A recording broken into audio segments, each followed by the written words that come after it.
He has cholera. I'm so sorry.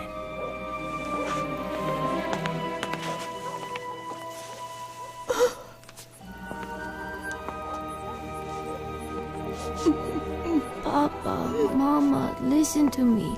I had a dream about the future. I will become an engineer, and I will be world famous for my inventions. Nikola, my son, before you were born, I made a solemn vow to God that you would serve him. If he heals you, you will become a priest. Papa, please. I know I will recover if I become an engineer, and then everything will work out for the best.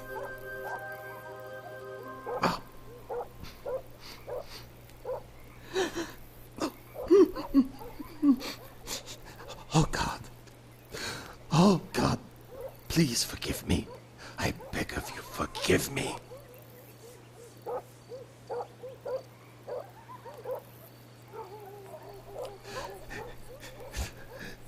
Yes. Fine. You can be whatever you want to be. I give you my blessing.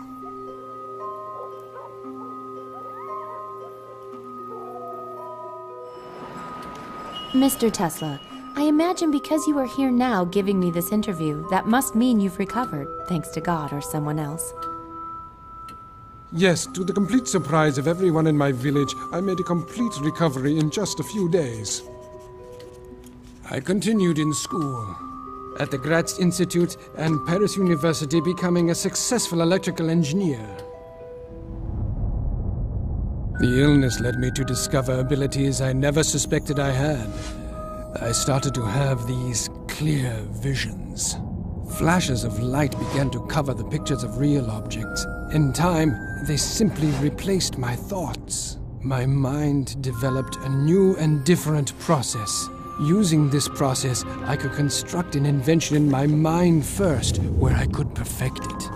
And only after designing it completely in my mind would I then test it in the laboratory. That's the way it's been, all of these years. Stop that. Writing down the story of my life, you will need a lot of ink. Here, you can use this instead.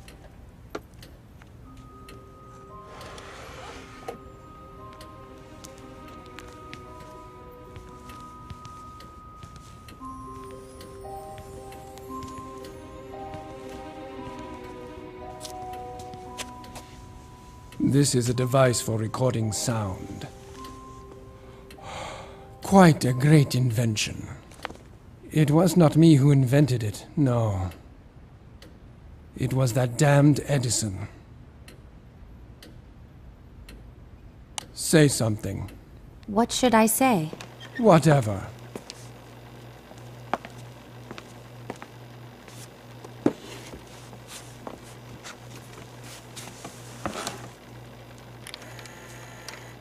Say something. What should I say? Whatever. Now, let's start from the beginning. I first met Edison in Paris in the year 1882. I met him because of inept engineers. The Continental Company owned by Edison couldn't finish the construction of a power plant. A plant for the Strasbourg railway station. They promised to pay me $25,000 if I was able to figure out what the problem was. I managed not only to find the defect, but fix it. By spring 1884, the power plant was working. But when the time came to collect the $25,000 they promised me, the board of Continental refused to pay me. They told me that I had merely been a consultant to them. What crooks! I resigned at once. Well, I heard that you actually worked for Edison again after that. Yes, I was a young, vain fool. That first time should have taught me not to get involved with Edison again. I was even offered a chance to go to Russia at that time. I am Serbian. For me, it was more natural to become a Russian than an American. But Charles Batchelor from the Continental Company persuaded me. And do you know what he had to say? He said he knew only two geniuses in the whole world, me and Edison.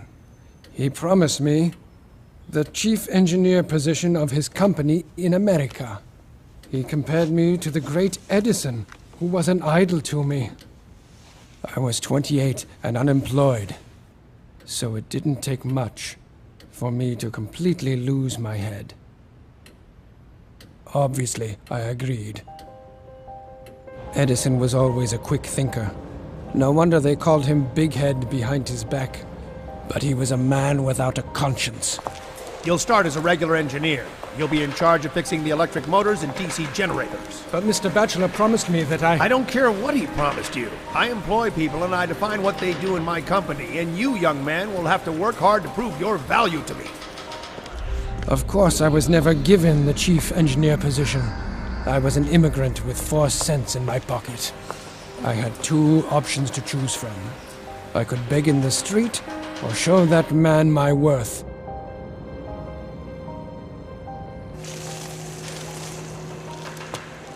I began to work like a man possessed. For 6 months, I worked myself to death repairing DC electric motors 18 to 20 hours a day. But the more I worked, the more I understood that direct current was not perfect at all. So I started to design my own concept of a motor which would be able to produce a new kind of current, alternating current. As opposed to Edison's preference, direct current, alternating current is changing its magnitude and direction all the time. These changes are called the frequency. But the most important difference between AC and DC is that the direct current power plant using the usual voltage can transmit electricity effectively really no more than 1 mile. This means that in order to illuminate New York using direct current power plants, we had to build a huge network of local stations. But with alternating current, this would not be the case. Using AC to illuminate New York, we needed only one big power plant.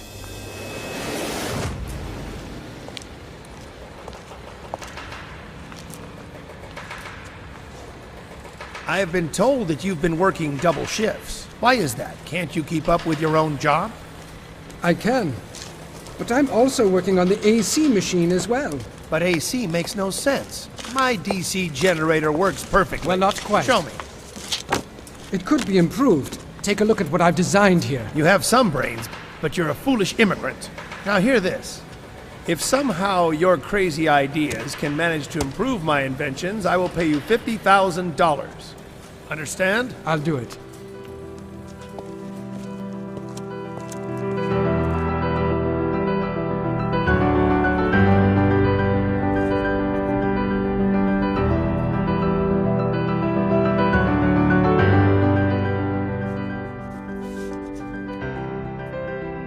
But I didn't give up on the idea of using direct current to generate power. I fully immersed myself into the work and soon was able to present Edison with not 1, but 24 different improved direct current motors. Here are all my drawings, sir.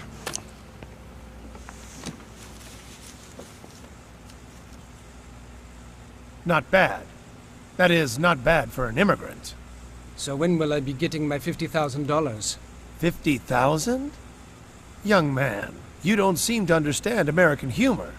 Taking into account your efforts, I'm willing to increase your salary from $18 a week to, let's say, $26 a week.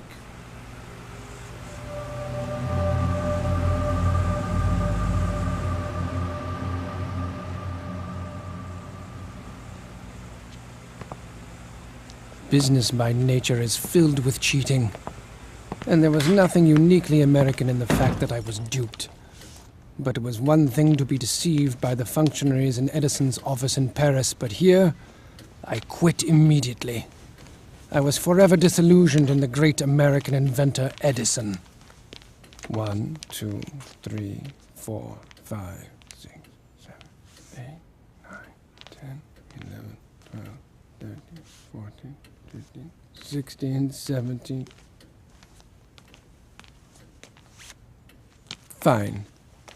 Care to join me? Thank you. I try to keep to a schedule.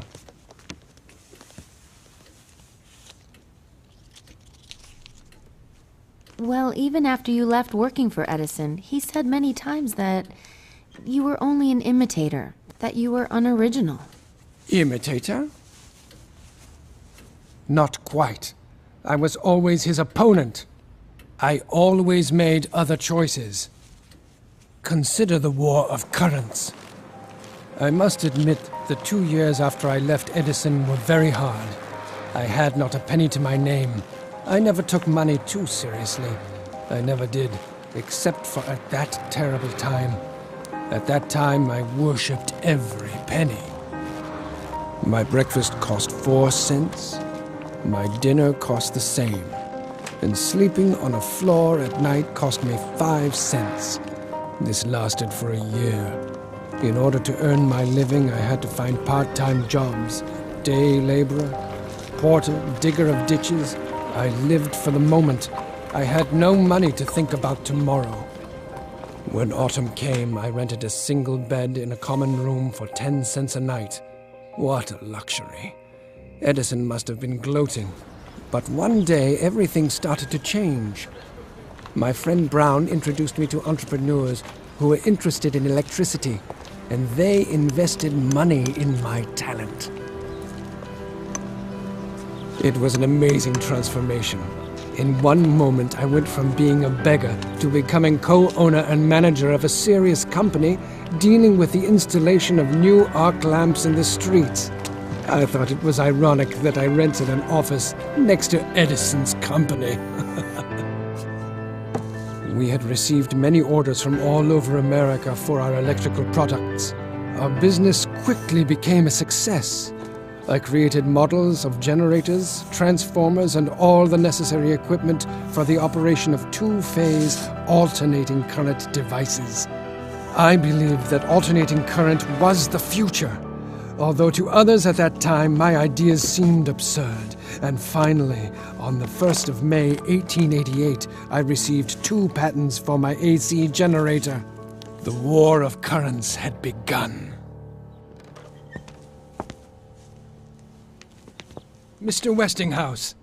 Mr. Tesla, I'm so happy to meet you at last. Let's get straight to business. You know the Edison power plants are reliable. However, here's what I need. I need a solution that allows me to transmit electricity over long distances to my power plants. So, you see, currently I am looking for a better engineering solution. Well, I have some ideas here. Edison's direct current power plants dominated the nation's power needs. By 1887, almost 100 DC power stations were operating in America. Direct current has no frequency and doesn't change direction. DC generators can be connected much more easily and were more convenient for accumulating stations, but the DC has one huge disadvantage.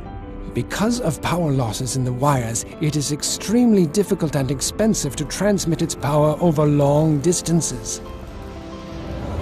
After carefully examining Edison's DC patent, the famous industrialist George Westinghouse came to the conclusion that my AC generators were much more effective. So he offered me $1 million for all the patents I already had, and promised to pay $1 for each horsepower produced by generators designed by me. So I became a consultant for Westinghouse. That day I gave my dear friend Brown a check for $500,000 for everything he did for me. A new era began in my life.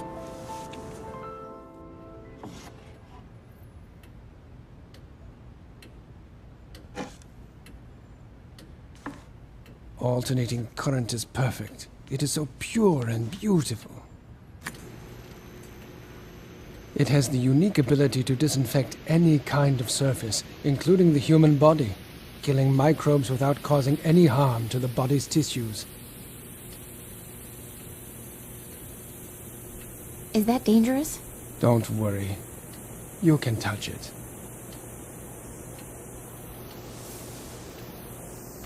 Go ahead. There's no need to worry, young lady. I've passed 1,000,000 volts of current through my body, and you see, I am still very much alive. If the frequency is above 700 hertz, the current simply flows over your body. Isn't it wonderful? Together with Westinghouse, we created the first stable working AC generator. Finally, Edison realized that his reign as the electricity king was coming to an end. Sir, a letter for Mr. Tesla.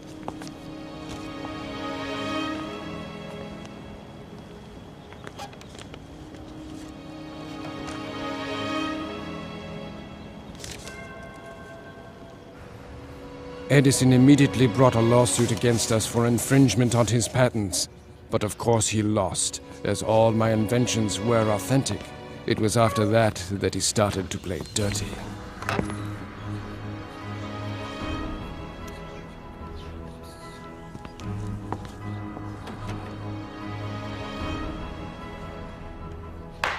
At Edison's instigation, a new type of execution was adopted. The electric chair. And of course it used my alternating current. Poor Westinghouse objected and even hired a lawyer for Kemmler, who was the first person in the world to be sentenced to death by electric chair. What a grisly way to die. Despite all Edison's attempts to discredit my inventions and tarnish my reputation, my alternating current became more and more widespread. Westinghouse and I were gaining ground in this war of the currents. But the sweeping success of AC played a cruel joke on my benefactor and supporter Westinghouse. One day his investors remembered about the agreement I had made with Westinghouse. He was obligated to pay me $1 for each horsepower generated by alternating current. By that time, there were so many AC generators, I would have received $12 million and been one of the richest men in the world. But the man who believed in me and in my alternating current would go bankrupt. So I tore up my contract with him. Westinghouse had to continue his fight for alternating current. That crazy Edison wouldn't leave us alone. He wanted to prove that our AC was worse than his DC so much that he filmed animals being brutally killed with alternating current and then showed these movies to the public. Yes, I remember in 1903, that poor elephant, Topsy. He electrocuted her to death. The soup is cold. And Edison lost anyway. In the end, you know what he did? He started producing his own AC power generators. And there have been no direct current stations built in 20 years. So, I won.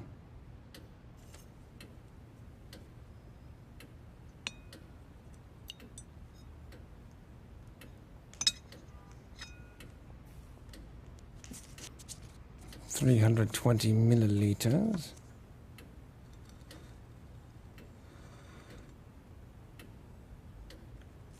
Plus or minus 15.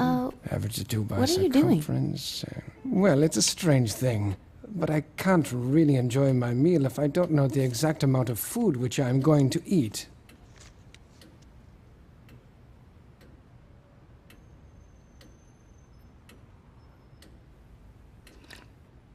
As for Edison, I have never seen him again. Never. Even after he burned my laboratory. You mean the fire on Fifth Avenue? Many speculated it could have been sabotage. Even at that time, people were asking which of your employees were bribed by Edison. Do you know how it came to this? For 7 years, I worked in my laboratory studying magnetic fields and high-frequency currents. It was a productive period for me. As a result of my work, I received many patents, almost as many as Edison. As a result, the American Institute of Electrical Engineers invited me to lecture about my achievements in front of the most prominent electrical engineers of that time. I lit lamps simply by putting them in an alternating electromagnetic field. I showed how to transmit electricity without wires. I sent out lightning and used my hands to pass a current of 1,000,000 volts through my body. It was a huge success. I received a great ovation, and for the first time was called by my peers a man of the future. They offered me Faraday's chair, saying that since his death, no one else had been worthy to sit in it. Then they let me sip the whiskey from Faraday's cherished bottle. It was a great honor. Edison, of course, could not stand them recognizing me. On the 13th of March, 1895, there was a fire in my laboratory on South Fifth Avenue. All of my property was burned, as well as all the records for the last 10 years. As a result of the fire, I went completely bankrupt. Of course, Edison was not so stupid as to leave any evidence that he was behind the fire. But who else could have benefited from this? Within half a year, my business began to thrive again. Instead of starting from the beginning to rebuild what I had created, I restored everything from memory. Thanks to me, Westinghouse triumphed over Edison, winning a huge contract for the construction of a hydroelectric power plant at Niagara Falls. The newly formed company of Niagara Falls invested $100,000 in my research. With this money, I set up a great laboratory at 46 Houston Street, where I constructed a unique mechanical oscillator, which I used to do research on selective resonance.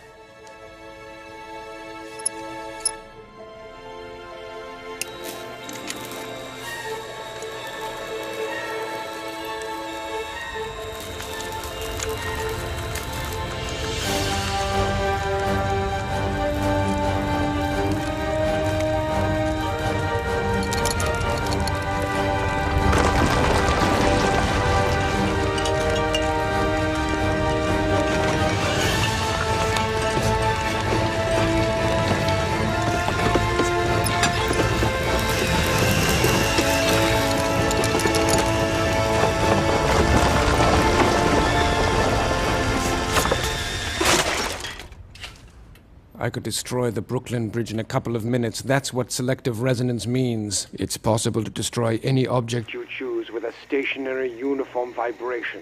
The whole block of buildings was almost demolished. I've read about an earthquake that occurred in New York in 1898. You're saying that you did it? Or perhaps it was just a coincidence. Oh, what a wonderful place it was, my laboratory at 46 Houston Street. Time flew very fast there.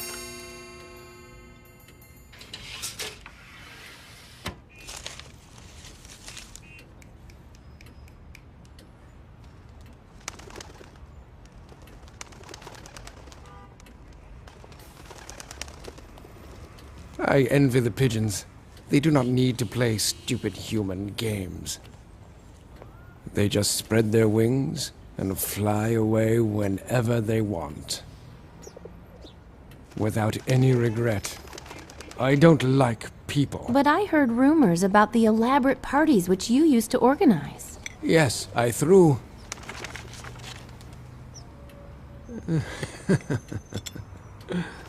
I threw great feasts, which were attended by the most interesting people of the time.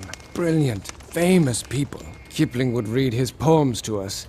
Mark Twain would make everyone laugh with his famous stories. Dvorak played piano.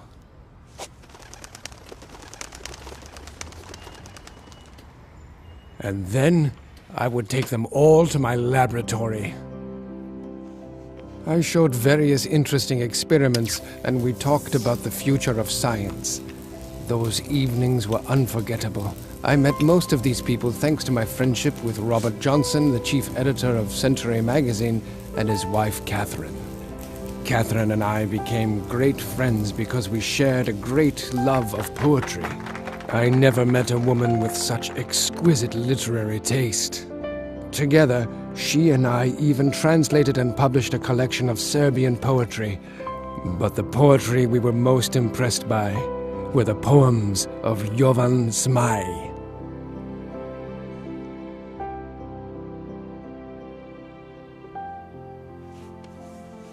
Honor can't be bought with gold, for an honest man can't be sold, since he needs it like the sun. The dishonest man would surely sell, but everyone knows quite well. As for honor, he has none. Yes, Robert was a dear friend of mine. And as for Catherine, oh, I loved her as much as a man can love a woman. And she loved me, but she was my good friend's wife.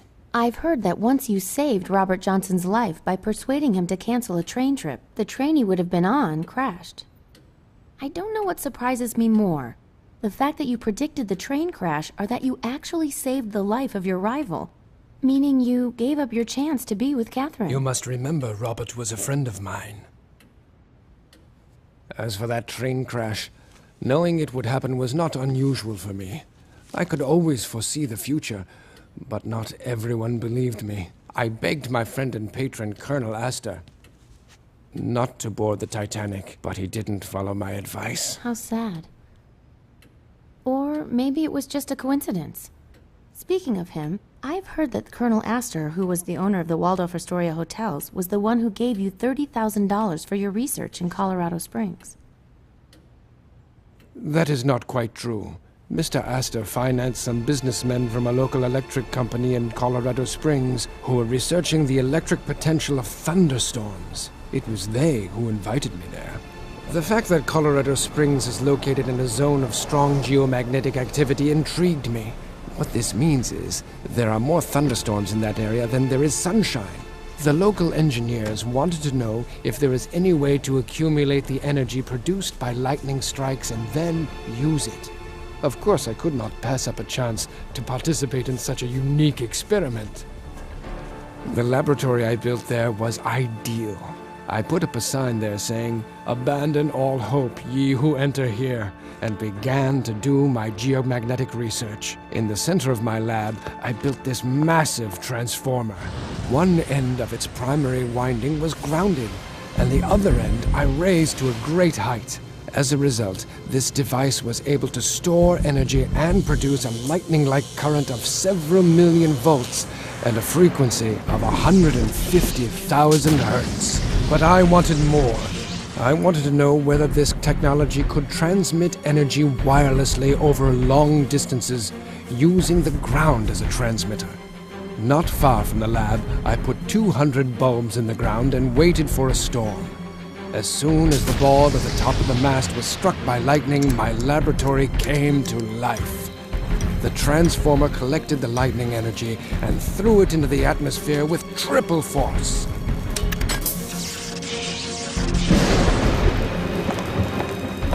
Try to imagine it. I had created man-made lightning that was 40 meters long. The energy flow covered the city. The entire city was literally saturated with electricity. I didn't expect such an effect, but my theories had been proven.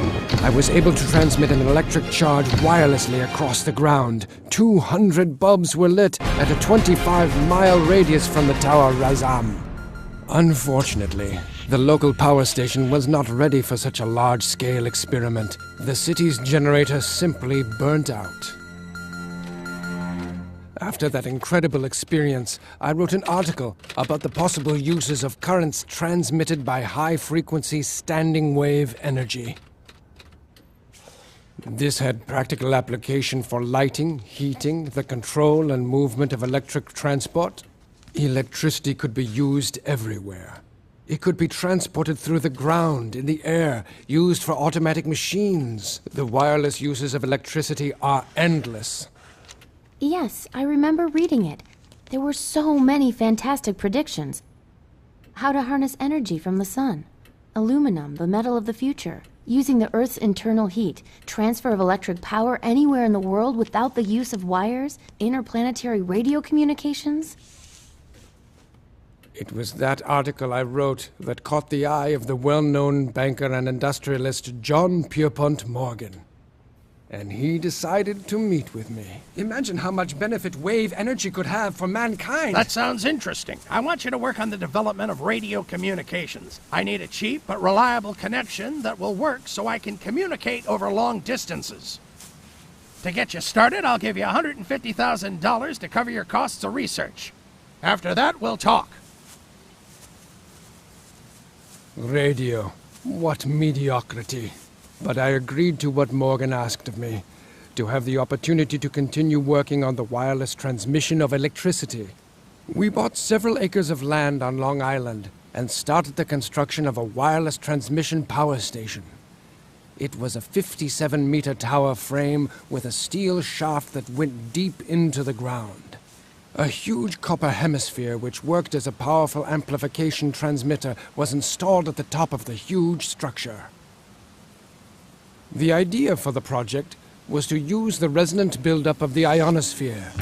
I was sure that I could accumulate the energy extracted from the air anywhere in the world and use that energy in any kind of form, as an explosion of thousands of bombs or a man-made aurora borealis. I lit the sky for thousands of miles. However, Morgan, that blind man, wasn't inspired. There's something I still don't get. How can we use your light show for the purpose of transmitting radio signals? I'll explain, sir. The real future use of this experiment is As you know, communicating by Marconi means... sent radio signals from England to Canada 5 years ago. I invested in you because I knew about your outstanding abilities. But after what I've seen today, I still need a radio! Mr. Morgan. Sir! Sir, with this plant we can send energy for thousands of miles, not just some radio signals. You could have a second wireless tower I am not near the Niagara interested in Falls in things New unless York. they give me an immediate commercial profit. I need radio signal transmissions. Marconi! Marconi! I want you to know I was 3 years ahead of Marconi, that simpleton. And that Russian Popov. In 1893, I developed my first radio 5 years before them!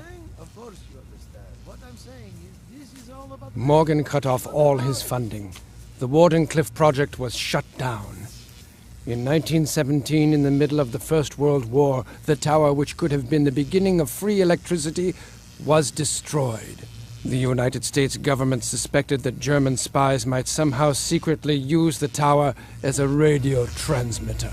However, Morgan didn't stop me from managing to achieve something monumental. I was able to conduct only one complete experiment under the Wardenclyffe project, but how great it was! To avoid any loss of life, I found the most remote location in eastern Siberia and sent through the ionosphere a huge burst of energy to Tunguska, and that is where it exploded.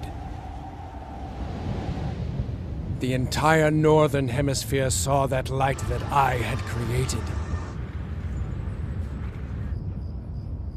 Wait a minute. Are you implying that the Tunguska meteorite explosion was you? I'm not implying anything. I was forced to sign a non-disclosure agreement by the US government. But those who had eyes could see the truth. Come, take a look. No wonder those damn security services still keep track of me. What makes you think he's a federal agent? Shh. Because with the sheer enormity of my intellect, my mind could still create a massively destructive weapon. The Tunguska meteorite was only the beginning. I designed the rays of peace which could destroy thousands of planes 100 miles away. Every country would be able to defend itself with an invisible Great Wall by putting towers with the rays of peace along their nation's borders.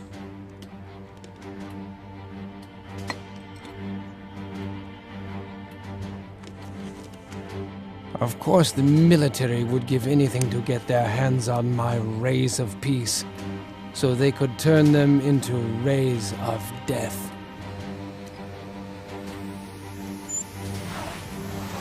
Because if my rays of peace were placed in a certain configuration, anything surrounded by them would be utterly destroyed. I could be the main secret weapon of the Pentagon, but I hate war. But that's the way our world works. Governments have a way of turning peaceful inventions into weapons.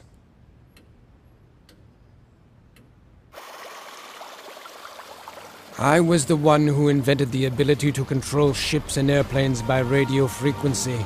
I introduced the first radio-controlled ship in 1898 during the New York Electrical Exhibition. Once I had perfected this technology, I brought about the era of larger, more practical toys.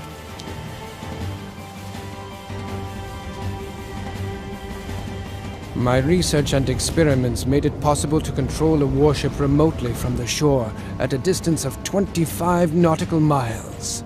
You see, it's really quite simple. Continuous control is possible via an automatically received signal of disparity between the desired and present location of the ship you're controlling, so you can make any object move to wherever you want. Naturally, the military immediately seized on the opportunity to control warships using radio waves. Since that time, the Pentagon has kept their eye on me. It is impossible to refuse them. At their request, I invented a radar locator to detect enemy submarines. Originally, I designed this instrument to search for minerals. I had other great ideas they could use. I was able to generate powerful electromagnetic fields that bend light and radio waves around any object, making the object completely invisible. This project was called Rainbow, but I doubt whether you have ever heard of it. The military can keep its secrets. I hate the military. They enjoy spilling blood too much. I'd really like to do something for ordinary people. But regrettably, they're not ready for my inventions.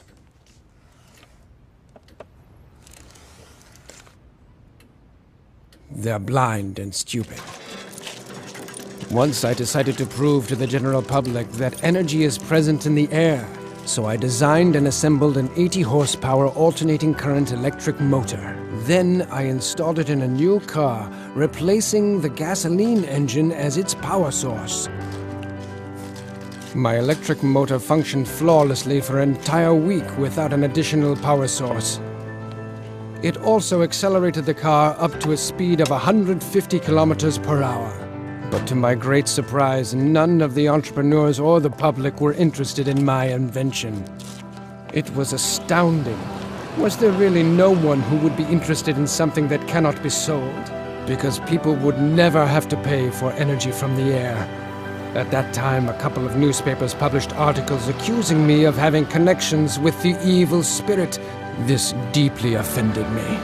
I took my motor and never again showed it to anyone. When I lie quiet in bed at ease, then let my time be done. If you fool me with flatteries, till my own self's a joy to me. If you snare me with luxury, let that be the last day I see. Goethe. Right. The scene where Faust sells his soul to Mephistopheles. So you have no connections to dark forces?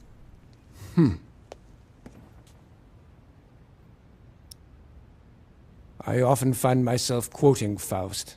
He thinks as I do. We are both ready to give everything we have for nature's secrets. Because of this, when I am reading Faust, it helps me to think.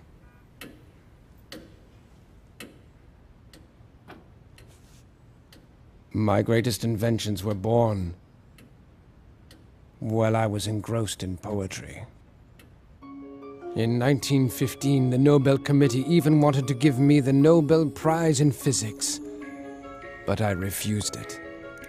The reason? They wanted me to share it with Edison. I must admit, to his credit, Edison did the same. However, I couldn't refuse the gold medal of Edison given to me by the Institute of Engineers and Electrical Technicians. But the very sound of the name Edison annoyed me.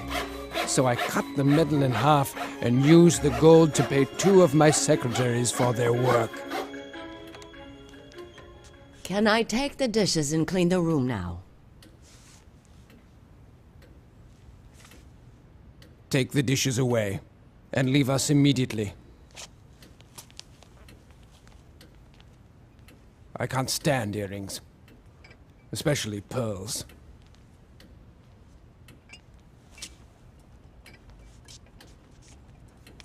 Those earrings have fake pearls. Good for her. The only way I could enjoy talking to such women would be by radio. As if they were aliens. But aliens don't exist. If they did, I'd give anything to be the one to interview them. They do exist. I have talked to them. In the first quarter of this century, everybody went mad because of the popularity of a new medium, radio. People with money to invest didn't want to talk about anything except that damned radio. I thought the idea of radio was old news and did not want to take part in any of their revelry. But in 1926, the heirs of Colonel Astor asked me to rework the radio transmitter to improve the quality of radio communications. I agreed, only for the sake of my old friend. While testing my equipment, I suddenly caught mysterious signals that were generated by some kind of technology. According to my calculations, they were sent from Mars, with a probability of 94%. But it happened only once. Perhaps it was because Mars was closer to the Earth than it had been in several thousand years. The signals stopped, and I could never prove that I had really caught the radio signals from Mars. But my contact with Mars had become the talk of the town. H.G. Wells mentioned my experience in his novel, The First Men on the Moon. There is definitely someone out there. Someone who wants to meet us just as we want to meet them. I believe someday we will meet them, creatures that can overcome the stellar abyss. We could learn so much from them. Unless, of course, they rip our guts out first. All of us are predators in this universe. You, me, the cat. Is that cat yours? Cats don't belong to anyone. That's why I love them. They produce electricity out of thin air, like I do.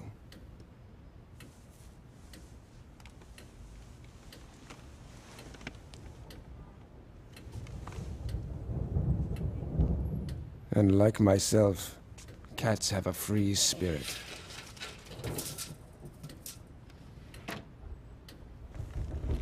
Here's a storm. So aren't you afraid? Me, afraid of the storm? Once when I was a child, there was a terrible electrical storm. A tree next to me was struck by lightning. I felt as if the electricity was passing through me, but I didn't feel that it was hurting me. That's why I feel like I'm part of the storm when it arrives. I don't need a generator to produce power. I understand the greatest mysteries of existence. I can control the energy of the universe. I possess that kind of power.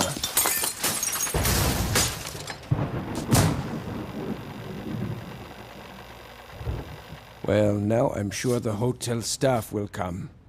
And the bill will come to about $200. Excuse me, sir. Can you explain this mess you created? I'll pay for it. Clean it up later. Now get out. Luckily, poverty doesn't threaten me anymore. I am the honorary director of the Belgrade Scientific Research Institute. They give me a fixed salary. The motherland helps. As I told you, I can foresee the future, and I will now make a prediction. You'll see one day money will love me so much that my face will appear on banknotes. You mean your face would be on money? Like Franklin, Lincoln, and Washington? I know it will. We've spoken enough of this. Now tell me about the future. You promised. Of course. But you must comprehend that the future begins right now. It should be common knowledge that corporations are buying advanced inventions and then putting them under wraps in order to have a monopoly on technology in this world. In spite of that, these inventions will slowly make their way into our world. Electric motors will replace internal combustion engines. People will talk across great distances using personal radios. Electronic calculation devices will be carried in a suitcase. There will even be a unified information system throughout the world. It will be possible to send any information wirelessly anywhere. And energy too. Imagine this if you can. We will be able to send electricity wirelessly to the remotest areas on Earth. Another startling development will be the creation of artificial intelligence helping humans in their activities, but it will also be used as a weapon capable of manipulating people. The military will use microwaves of energy to disable communications and incapacitate the electronic devices of their enemy. And by gaining control of ionospheric energy on a global scale, we will be able to create earthquakes. I predict you will live to see all these things. What a future. A terrible and great time is waiting for us. For you. But I won't see it. My time is short. I have only one more day on this earth. Tomorrow. You're the last. No more visits, talks, or women. Women? Eleanor Roosevelt, the First Lady. She invited herself to be my guest the day after tomorrow. Unfortunately, Mrs. Roosevelt was so persistent that I couldn't refuse her without causing a public scandal. That is why my departing will solve the situation perfectly. In fact, that's why I agreed to meet you. Because I am out of time. But now that the story has been told, it is time for you to leave. But, sir, we haven't... I wish I could tell you much more about my many developments. Solar batteries, artificial intellect, gas turbines. But as I said, I am completely out of time. We will never meet again. No one will ever know to where I've disappeared. But, sir, Not another word. Just go. What a pity. You'll never have the opportunity to use all the things you heard from me.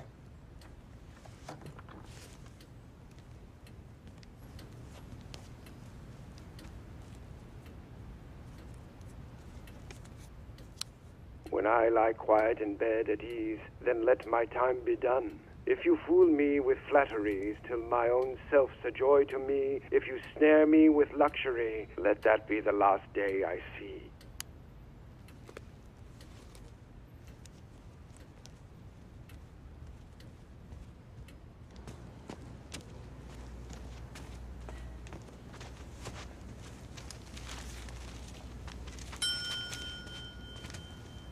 I'll take that tape recorder you have, please.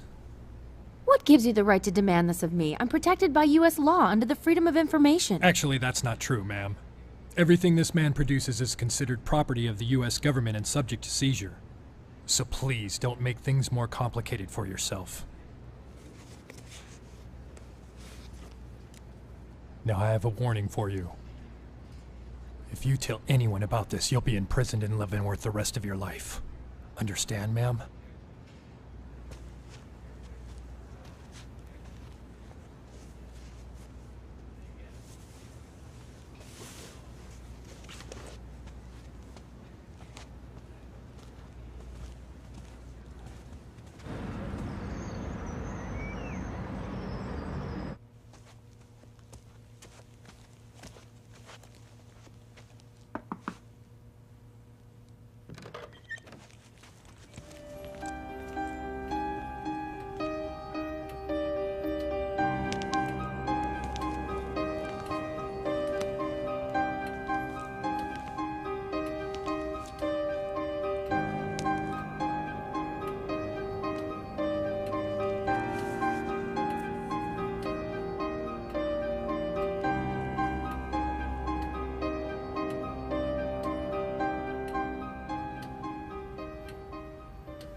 Pardon me, but what has happened to Mr. Tesla? Mr. Tesla? He lived here, in this room. No such person ever lived in that room.